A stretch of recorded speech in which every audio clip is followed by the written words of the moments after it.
নমস্কার বন্ধুরা, আমি সহেলি অলৌকিক জোনের আসরে তোমাদের আরো একবার স্বাগত জানাচ্ছি। বন্ধুরা, আজ অলৌকিক জোনে ঘটনা শেয়ার করে নিয়েছেন ডানকুনির তুষার ঘোষ।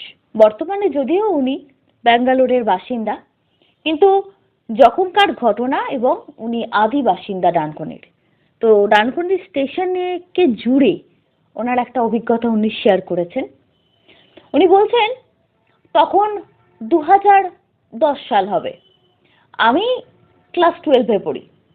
আমাদের সায়েন্সের যে ব্যাচ, আমরা স্যারের কাছ থেকে পড়ে আসতাম, আস্তে আস্তে প্রায় রাত 10টা বেজে যেত। আমাদের একটা গ্রুপ ছিল, আমরা গ্রুপে কয়েকজন ছেলে ছিলাম। তাদের মধ্যে আমার এক বন্ধু ছিল ভুপু।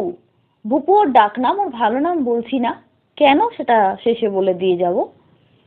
তো ভুপু কি করতো, প্রচন্ড সাহসী নাস্তিক ছিল এবং ও চোখে দেখবো না, বিশ্বাস করবো না, এবং সবকিছুতেও তর্ক করত।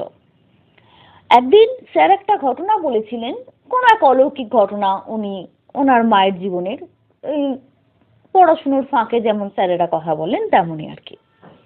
তো ভুপু সেটা বাইরে চলে এসে সাইকেল নিয়ে, ওদের একটা জটলা হতো প্রতিদিন, জটলায় দাঁড়িয়ে ও বলল, স্যার এটা ঠিক কথা বললেন না, সায়েন্সের স্যার এগুলো ঠিক না, এগুলো তো স্টুডেন্টের মনে খুব প্রভাব পড়বে, অলৌকিক এসব কিচ্ছু হয় না, এগুলো সব মনের, ইত্যাদি ইত্যাদি।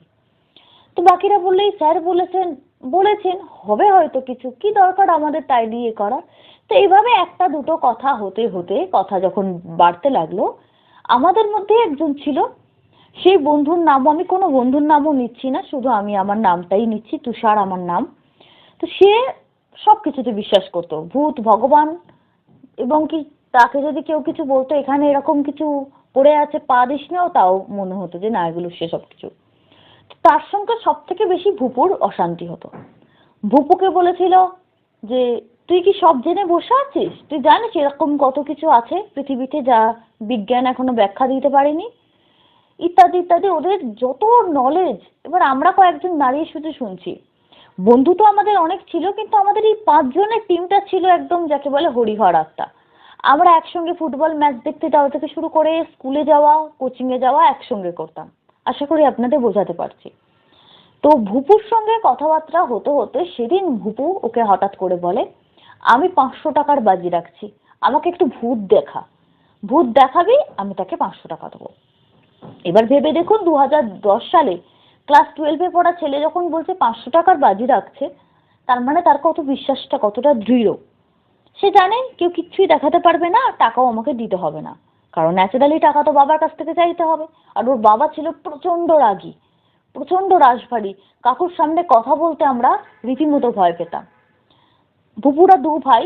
ভুপুর দাদা তখন ইঞ্জিনিয়ারিং পড়ছে ব্যাঙ্গালোরে। ভুপুকেও ইঞ্জিনিয়ারিং এ বা মেডিকেলে, যে লাইনেও যেতে চায়, ওর জন্য ব্যবস্থা ছিল যে তুমি তোমার পছন্দ মতো স্ট্রিম চুজ করতে পারো। তো প্রথমে কথা হলো, আমরা কোনো পুরো বাড়িতে, সেই যেমন হয় না হন্টেড এক্সপিরিয়েন্স, এরকম কিছু করতে যাব।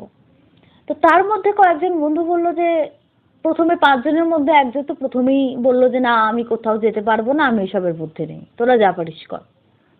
আচ্ছা, যে সব থেকে বেশি ভীতু, যার সঙ্গে মেন চ্যালেঞ্জটা হলো, সে বললো আমাকে আমার মা কোনোদিন এরকম পুরো বাড়িতে যেতে দেবে না। তো ভুপুর এক পিসির বাড়ি ছিল, সেটা নাকি জনাইতে। তাদের বাড়ি নাকি একেবারে মানে পাশ দিয়ে যেতে ভয় পায়, মনে হয় ঘাড়ে এসে পড়বে, এত পুরনো বাড়ি, তখনও সংস্কার হয়নি। বর্তমানে পরিস্থিতি উনি বলছেন বলতে পারবো না, এখন অনেক বছর মাঝখানে কেটে গেছে। তো সেই বাড়িতে বলছে রাত্রিবাস করতে চল, তাহলে প্রমাণ হয়ে যাবে।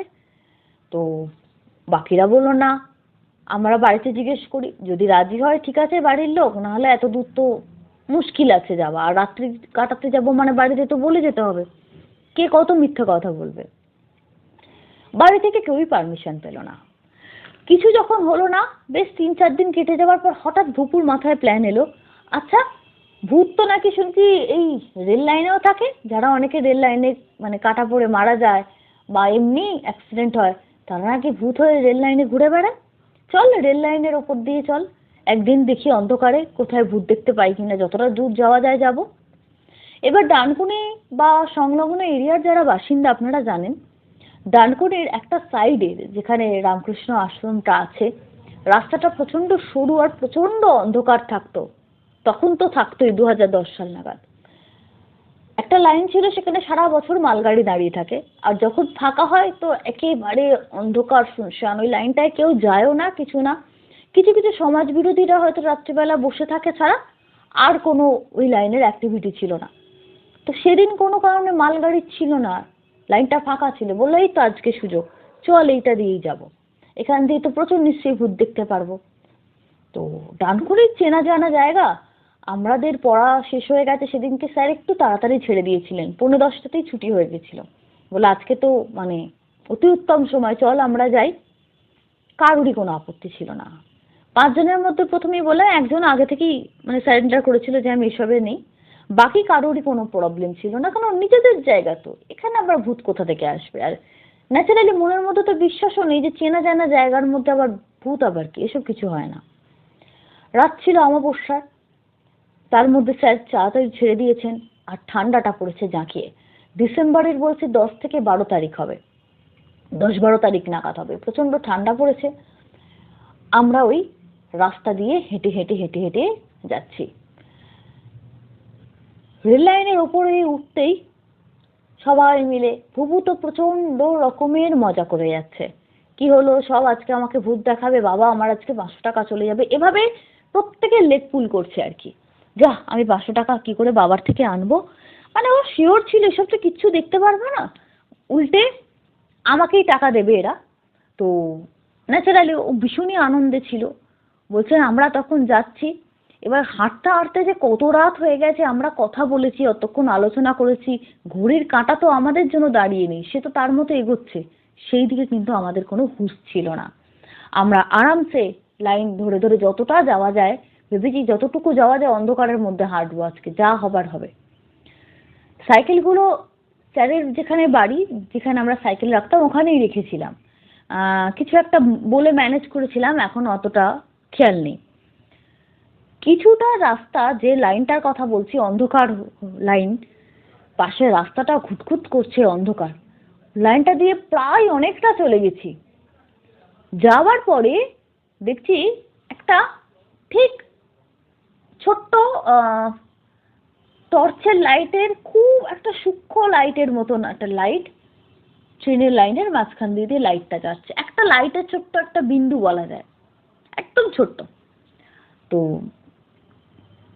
ভুকু প্রচন্ড মানে মজা করলো, এই বাবা এই লাইট ভূত নাকি রে। আর আপনারা জানেন ওই সময় লাইট ভূত খুব জনপ্রিয় হয়েছিল 2008-9 সাল নাগাদ। যা, রেল লাইনে ভূত দেখাতে নিয়ে এসে লাইট ভূত দেখাচ্ছিস। তাদের মধ্যে একজন বললো ইডিয়েট, এটা লাইট ভূত না। আমার তখন, আমি নিজে আর কি শালটা দিদির শাল গায়ে দিয়েছিলাম, তার মধ্যে একটু কাঁচের ডিজাইন ছিল। আমি বললাম ওতে কোনো লাইট পড়ে রিফ্লেক্ট করছে আর কি, তার জন্য এই আলোটা দেখা যাচ্ছে, ভূত কোথা থেকে আসবে, লাইট আবার ভূত হয়। বলছে এই লাইট ভূত দেখে যদি কেউ 500 টাকা চায়, বাবু বললো তাহলে কিন্তু আমি দেবো না, আর অরিজিনাল ভূত দেখলে টাকা দেবো, এইসব দিয়ে কিন্তু টাকা দেওয়া যাবে না। তখন বাকিরা আমরা বললাম যে আমরা কেউ তোর থেকে টাকা চাইছিও না, আর আমরা এটাকে ভূত বলে মানছিও না, এটা রিফ্লেকশন হচ্ছে। আর নয় ওই যেখান দিয়ে মানুষ হেঁটে যায় ওভারব্রিজ দিয়ে, ফুটব্রিজ যেটাকে বলি, সেখান থেকে কোনো লাইট বা পড়ছে বা কিছু হচ্ছে, যাই হোক যে কোনো কারণেই হোক এটা রিফ্লেকশন হচ্ছে, এটা কোনো ভূতের ব্যাপার না। বললাম যে ফুটব্রিজ তো অনেক দূরে, ওখান থেকে এত দূর হতেই পারে, পরে এগুলো নিয়ে আমরা গবেষণা করব। তো কিছুটা যেতে যেতে যেতে যেতে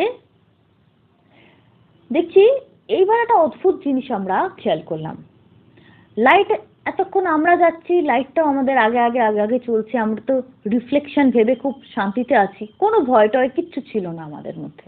আমরা বিশ্বাসই করছি না, লাইট আবার কি ভয় পাবো। সেরকম একটা সময় আমরা দেখছি লাইটটা দাঁড়িয়ে গেছে, অনেকটা দূরে গিয়ে লাইটটা দাঁড়িয়ে আছে, আমরা কিন্তু এগোচ্ছি। এবার যেটা যুক্তি আমরা সবাই দেখাচ্ছিলাম প্রথমে, তুষারবাবু বলছেন আর কি, যে আমার গায়ে আমার দিদির শাল ছিল জড়ানো। তা মেয়েদের শালে যেরকম হয় একটু কাঁচ লাগানো থাকে, কখনো কখনো নানা রকম ডিজাইন থাকে, তো কাশ্মীরি শালে কাঁচ দিয়ে একটা ডিজাইন করা ছিল। ভাবছিলাম ওই ডিজাইনটায় লাইট পড়ে ওটা রিফ্লেক্ট করছে, কারণ আমরা জানি কাঁচ রিফ্লেক্ট করে।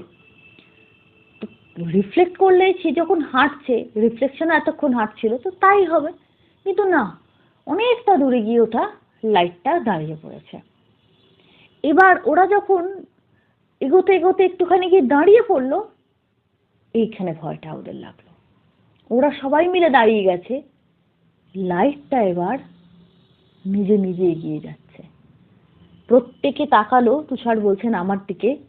আমার শাল যেমন ছিল তেমন নেওয়া আছে, আমি শাল ঘুরিয়েও পড়িনি যে কাঁচটা ঢাকা পড়ে গেছে বা সামথিং লাইক দ্যাট, কিচ্ছু না। আলো কিন্তু তার মতন করে এগিয়ে যাচ্ছে। তখন আমাদের ছেলে মানুষই বুদ্ধি, আমরা কিভাবে ভেবেই নিয়েছিলাম এটা কাঁচেতে রেল লাইনের অনেক লাইট থাকে, তো সেটা পড়ে রিফ্লেক্ট করে ওইখানে লাইটটা পড়ছে। তখন মাথায় আসেনি গায়ে তো শালের গায়ে তো আরো অনেকগুলো কাঁচ আছে, একটা থেকে রিফ্লেক্ট করবে কেন। ওই লাইটটা যখন এগোতে শুরু করলো, আর অদ্ভুত একটা উত্তরে যে শীতের হাওয়া, তার থেকেও বেশি একটা অন্য রকমের ঠান্ডা হাওয়া ওদের প্রত্যেকের গায়ে লাগলো। তারপর একটা সময় দেখি ভুপু চোখগুলো বিস্ফারিত হয়ে আছে। আমি বললাম কি? ও বলছে দেখ। আমরা তাকিয়ে আছি, আমরা তো লাইটই দেখছি, লাইটটা দাঁড়িয়ে গেছে। অনেক দূরে হাঁটতে হাঁটতে গিয়ে আবার আরেকটু দূরে গিয়ে দাঁড়িয়ে গেছে। আমি বললাম না না, ওটা ওই ওভারব্রিজ থেকে কেউ দাঁড়িয়ে আছে, তো ওখান থেকে লাইট ফেলছে, ওরকম টর্চ বেরিয়েছে রে আজকাল। আমি ওকে সান্ত্বনা দিচ্ছিলাম, ও আমাকে জাস্ট হাত নাড়িয়ে বলছে চুপ করার একটা ইশারা করলো, করে বলছে না দেখ, আঙুল দিয়ে বলছে দেখ।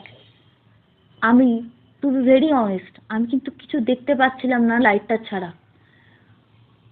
তারপর ও হঠাৎই চিৎকার করে ভাগ, এরকম বলাতে আমরা পাগলের মতো কিছু না বুঝে দৌড়তে শুরু করে লাইন দিয়ে। দৌড়তে দৌড়তে দৌড়তে মানে আমাদের মানে ওই শীতের ঠান্ডার মধ্যে প্রায় কয়েকজন আমরা উল্টে পড়ে যাবার অবস্থা। লাইনের মধ্যে দিয়ে ছুটে যাওয়া তো চারটিখানি কথা না। তো অনেকটা এগিয়ে এসে যখন দাঁড়ালাম, পেছনে গিয়ে ঘুরে দেওয়ায় দেখি যে লাইটটার কোথাও কিছু নেই। বুবু বলছে ভাগ, দাঁড়াস না। আবারও ভাগতে ভাগতে যখন একেবারে যেখান থেকে ওরা স্টার্ট করেছিল সেখানে যখন চলে এসছে, এবার রাস্তার উপর নেমে এসছে, লাইন থেকে নেমে রাস্তা দিয়ে দৌড়চ্ছে, তখন বপুর বাবা মানে কাকু ওইখানটা দাঁড়িয়েছিলেন। হঠাৎ করে দৌড়তে দৌড়তে বপু সবার আগে দৌড়চ্ছে, ওকে একদম ধরে ফেলেন। ধরে পেরে লোকজন মানামানি না করে, বন্ধুরা আছে অতজন ছুটে আসছে, উনি কোনো কিছু না বুঝে বা না এ করে ওকে দুটো চড় কষিয়ে দেন। এবং সেটা দেখে একেতে তো দৌড়ে হাঁপিয়ে ছেলেটা আসছে, তার মধ্যে বাবার কাছে হঠাৎ মার খাওয়া, বাবার সঙ্গে দেখা, সবকিছু নিয়ে না ও একটা মানে বেসামাল হয়ে পড়েছে, বুঝে উঠতে পারছে না, গালে হাত দিয়ে দাঁড়িয়ে আছে। আমরা 4-5 জন ছুটে যখন এর সামনে এসে দেখি কাকু, আমরাও মানে হাঁপাচ্ছি, আমাদের মুখ দিয়ে কথা বেরোচ্ছে না। তারপর কাকু চিৎকার করে উঠলেন যে এই বয়স থেকে বদমাইশি শিখে গেছো। কাকু আসলে ভাবছেন অন্য কিছু। কাকু ভাবছেন 12-এ পড়া ছেলে, এরা বোধহয় স্যার তাড়াতাড়ি ছুটি দিয়ে দিয়েছেন, এরা বোধহয় কোনো নেশা করতে, সিগারেট খেতে বা কিছু নেশা করতে ওই অন্ধকারের মধ্যে লাইন দিয়ে যাচ্ছে। কাকুর কিন্তু মাথায় এটা ঘুরছে, এরা যে ভূত ধরার জন্য আমরা এগোচ্ছি, সেসব ন্যাচারালি কে বিশ্বাস করবে বা কে জানবে যে কি প্ল্যান হয়েছে এদের মধ্যে। তো পরবর্তীকালে জানলাম কাকু জানতে পেরেছিলেন স্যারের কাছ থেকে, কেন স্যারের ওখানে সবাই যখন চলে গেছে এই কটা সাইকেলই পড়ে আছে। স্যার বললেন, স্যারকে ও কেউ নিশ্চয়ই বলেছে ওরা সাইকেলে রেখে কোথায় একটা ওইদিকে গেল, তখন স্যার বোধহয় খবর দিয়েছেন। তো যাই হোক, মুখ ঝামটা দিতে দিতে আমাদেরও কাকু বকাবকি করলেন, আর ছেলেকে তো যতটা মানে বলা যায় বলতে বলতে প্রায় মারতে মারতে ওকে বাড়িতে নিয়ে গেলেন। ও বলছে আমার কথাটা শোনো, ওর বাবা কোনো কথাই শুনলেন না, কোনো কথা নয়, তুমি গেছো কেন অন্ধকারে ওইদিকে, তোমাদের মনের মধ্যে উল্টোপাল্টা কিছু চলছে ইত্যাদি ইত্যাদি। পরের দিন এবার পরে ঠান্ডা মাথায় কাকুকেও বুঝিয়ে বলেছিল, আমরা ফোন করে জিজ্ঞেস করলাম, বলো কাকু এখন ঠান্ডা আছে, বুঝিয়ে বলা হয়েছে। তা শুনে কাকু হেসেছেন, বলো ভূত পেট, ও বাবা আমাদের এখানে ভূত কোত্থেকে আসবে। তখনও বললাম, আমি বাবাকে বললাম আমি রাত্রে কি দেখেছি। আমরা বললাম আমরা তো লাইট দেখেছি, আর তো কিছু দেখিনি। বলে না লাইট না, আমি দেখেছি ওই লাইটটা ওইখানটায় দাঁড়িয়ে গিয়ে একটা আবছা একটু জল জলের মতন, ঠিক জল ছবিতে কিছু এ করলে যেমন ছবিটা আসে ওরকম টাইপের একটা আকৃতি ধারণ করলো, অথচ বোঝা যাচ্ছে ধোঁয়ার মতন, কিন্তু মানুষের একটা চেহারার অবয়ব, যেমনটা আমরা দেখে থাকি আর কি কোনো সিনেমাতে বা কিছু, একটা ধোঁয়ার মতো মিলিয়ে যায় ওই রকম টাইপের লাগলো। বলছে কিরকম দেখলি? কই আমরা তো দেখলাম না। এবার আবার আমরা বিশ্বাস করছি না, গল্পটা পুরো ঘুরে গেছে। যে সব থেকে বেশি তর্ক করতো সে এই ধরনের কথা বলছে, আর আমরা বলছি না আমরা সবাই ছিলাম, আমরা কিছু তো দেখিনি। একদম বাজে কথা, সব ফালতু কথা। ও বলছে যাকে দেখলাম তার চুলগুলো এলোমেলো এবড়ো খেবড়ো, গায়ের রংটা বেশ ময়লা, এবং পরনে যেটা ছিল সেটা হচ্ছে কারোর মা বাবা গত হলে তারা যেমন কাছা ধারণ করে, বলে তার পরনে কাছা ছিল এবং গলায়ও ছিল উত্তরীয়। বলছে একে তো বলছি ঝাপসা কুয়াশার মতো, তারপর তার আবার এত ড্রেস পরা আছে। বলছে সেটা বোঝা যাচ্ছে একটু ধোঁয়া ধোঁয়া, কিন্তু তার পুরো বডিটা কিন্তু একদম পুরোপুরি আমি ভিজিবল হয়েছিল। আমি দেখেছি, কেন তোরা দেখিসনি? আমরা বললাম না আমরা দেখিনি। বলে আসলে মানে তোরা এবার স্বীকার করছিস না। বলছে না না আমরা সত্যি দেখিনি। তো টাকা পয়সার ব্যাপারটা চাপা পড়ে গেল, কেউ ও আর দিতে আসেনি, আমরাও আর চাইনি, ইত্যাদি ইত্যাদি। কিন্তু তারপর থেকে একটা অদ্ভুত জিনিস তৈরি হয়েছিল। ও যাকে যা বলতো সেটা মিলে যেত। যদিও আপনারা বলতে পারেন তার সঙ্গে এই ঘটনার কি সূত্রপাত, সেটা আপনারা লাস্টে জানতে পারবেন কি সূত্রপাত।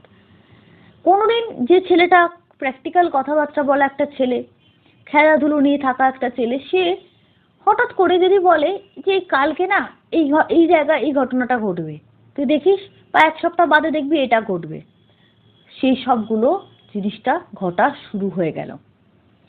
এবার বলে দিই, সেবারে জয়েন্ট এন্ট্রান্স আমরা আমাদের ব্যাচে সবাই দিয়েছিলাম, আমরা যারা 5 জন। তো 5 জনের কেউই চান্স পাইনি, আমাদের অনেকটা পেছনে নাম্বার হয়েছিল। তো সে বছরটা তো গেল, আমরা জেনারেলে কলেজে ভর্তি হয়েছিলাম সায়েন্স নিয়ে। কিন্তু সব থেকে আমাদের নেক্সট ইয়ার যে আমাদের প্রিপারেশন নিতে হবে তার থেকেও বেশি আমাদের আগ্রহ হয়েছিল ওই অদ্ভুত অদ্ভুত আচরণে। এরকম টুকটাক টুকটাক জিনিস হওয়াতে সবাই বললো এরকম তো অনেকেই বলতে পারে, এটা আর কি আছে, তুই কি জ্যোতিষী প্র্যাকটিস করছিস? ও বলল না। ও বলল আমাকে ওই ছেলেটা যাকে দেখেছিলাম না, ও আমার যখন কোনো কিছু মনে হয় ও একটা সামনে আমাকে দেখায়, আর ধোঁয়ার মধ্যে একটা লেখা ফুটে ওঠে, আমি সেটা পড়ে তোদেরকে বলি। আমরা বললাম ভাই এত গল্প দিস না, এটা আর নেওয়া যাবে না।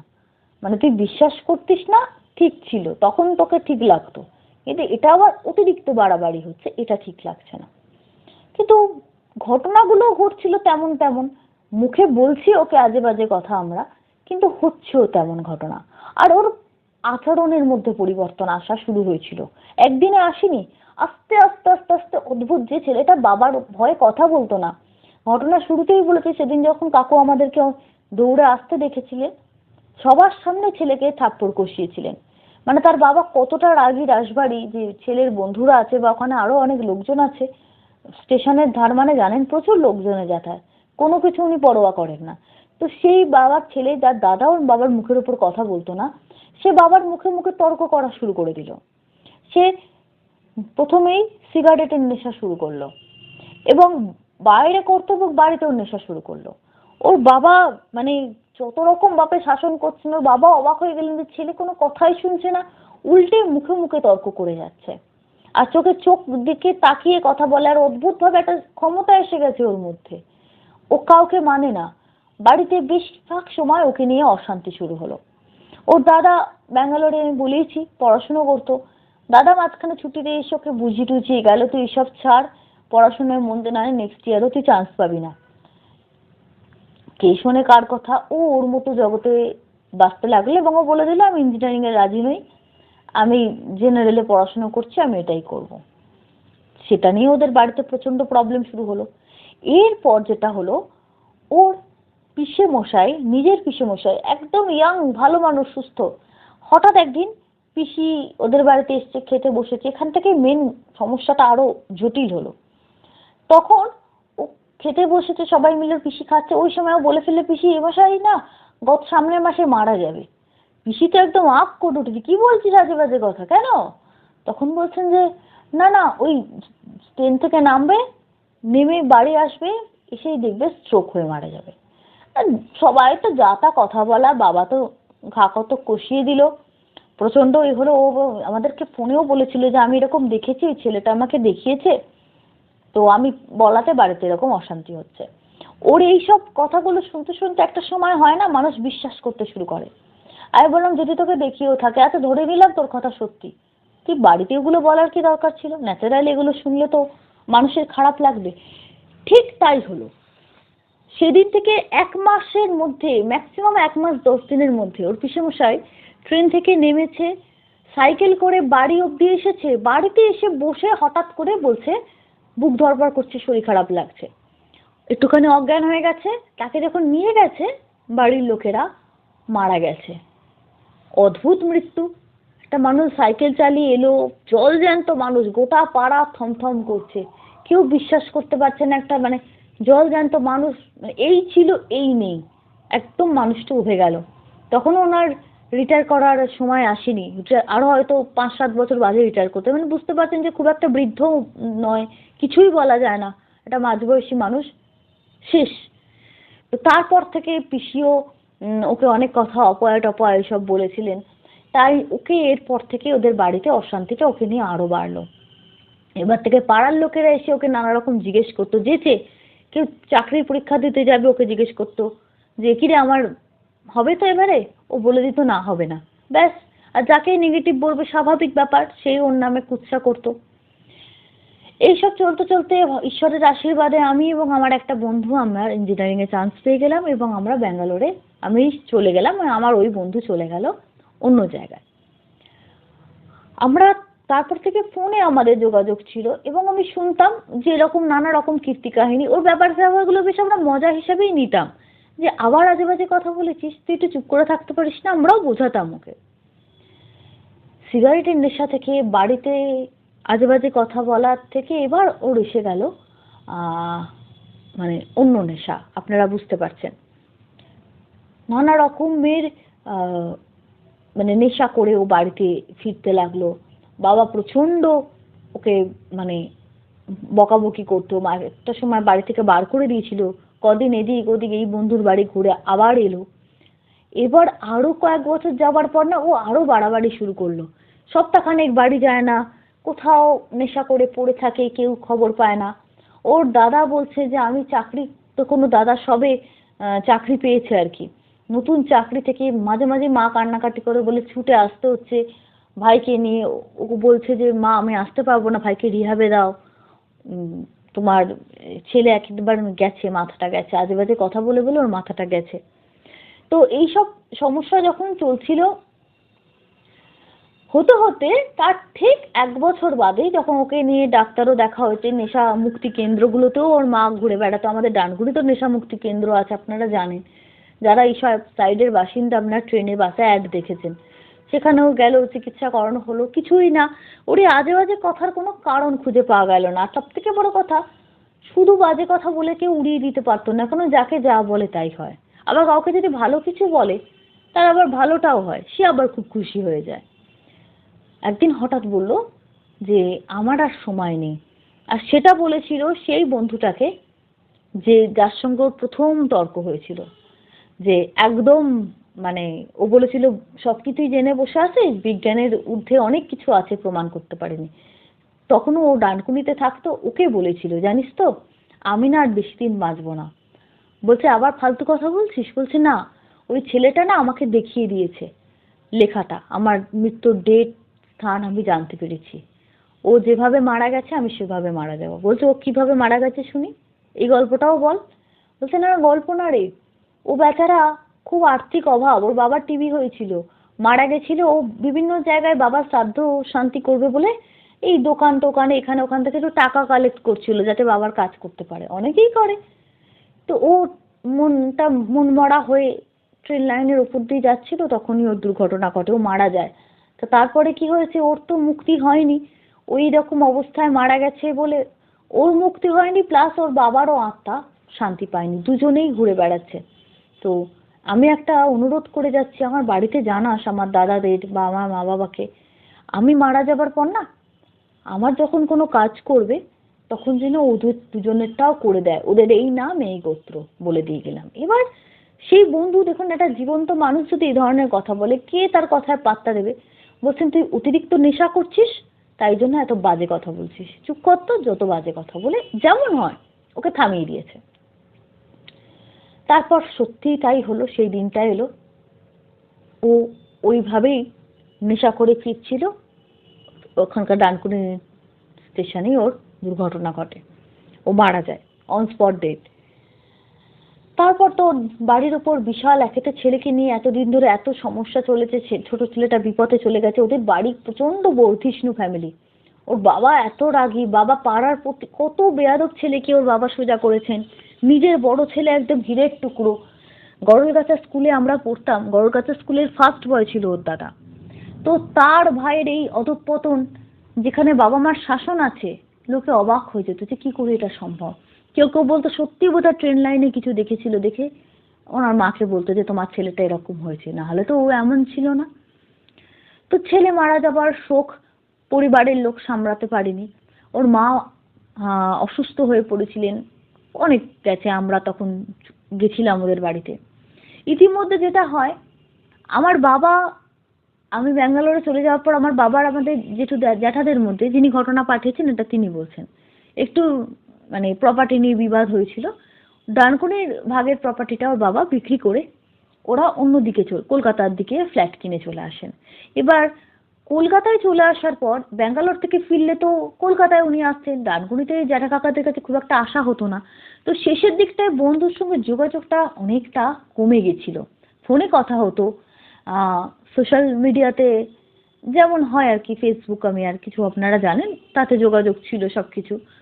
কিন্তু সামনাসামনি দেখা, বসে আড্ডা মারাটা সেটা বছরে খুব বেশি হলে একবার হতো, তার থেকে বেশি হতো না। তা ও যে এভাবে চলে যাবে আর যে কখনো ওর সঙ্গে দেখা হবে না কে জানতো।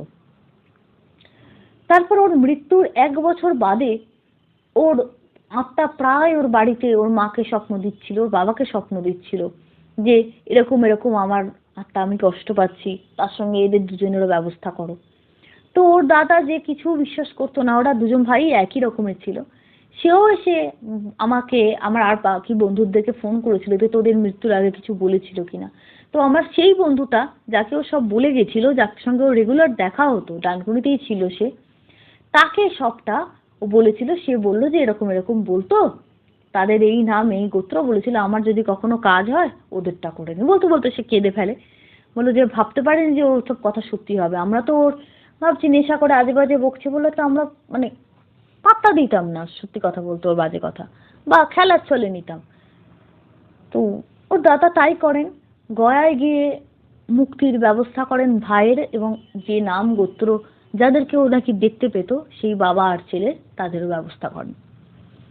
এখানেই পরবর্তীকালে ওর মা আস্তে আস্তে স্থিত হওয়ার পর অনেক জায়গায় গেছেন।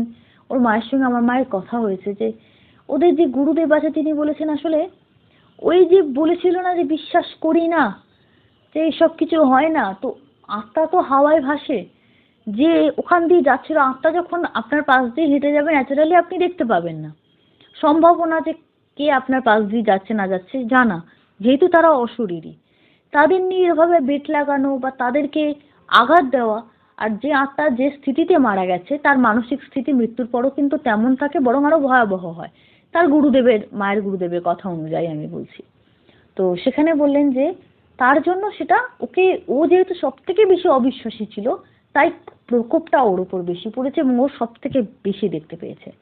কারণ ওর রাশি কুষ্টি চক্র অনুযায়ী একটা যে আধার থাকে, যেটা কোনো অলৌকিক কিছুকে দেখার বা বোঝার, সেটা সব থেকে বেশি ওর ছিল। আর পুরোটাই একদম মানে 2 2 4 হয়ে গেছে। তো ওই ধরনের জিনিস করা একদমই উচিত হয়নি ওটা। আর দিনক্ষণও সেদিন অমাবস্যা ছিল, সবকিছু মিলিয়ে ব্যাপারটা ওরকম হয়েছে, না হলে হয়তো হতো না। বা ওই সময় ওই আত্মা পাস করছিল সেটার জন্য আরো হতে পারে, সবসময় যে ওরা সব জায়গায় থাকে তাও কিন্তু নয়। তো ছেলেটি তো মারা গেছে, আর তো কিছু করার নেই। তবে ওর মা বলে বেঁচে থাকতে একটাই কথা বলতো, ওই যে কাছা পড়ে থাকা ছেলেটা, ও মাঝে মাঝে নাকি রাত্রেবেলাও শুনতো ওর কাছে এসে কান্নাকাটি করতো। সেটা ওর সকালবেলা ঘুম থেকে উঠে মাকে বলতো যে মা জানো এরকম স্বপ্ন দেখলাম বা কিছু। ওর মা তো তখন ছেলেকে নিয়ে বিরক্ত, ছেলেকে যা তা কথা বলতেন যে নেশা করা ছেলে, বাজে বাজে কথা বলিস, যত ভূত তোকে দেখা দেয়, তুই নেশা করিস তোকে ভূতে ধরবে না, বেশ করেছে ধরেছে, মানে উনি আরো ছেলেকে বলতেন ওরম ভাবে। তো তার যে কোনো সত্যি বাস্তবিক ভিত্তি আছে সেটা ছেলেটা জীবন দিয়ে প্রমাণ করে দিয়ে গেল। এটা ছিল একটা ঘটনা বন্ধুরা, সত্যি ঘটনাটা খুবই মর্মান্তিক। হুম, বন্ধুটি বেঁচে আছে শুনলে হয়তো খুশি হতাম, আপনারাও খুশি হতেন। কিন্তু সত্যি এই ঘটনাটা খুবই খারাপ লাগলো। সরাসরি চলে যাচ্ছি কমেন্ট বক্স সেকশনে।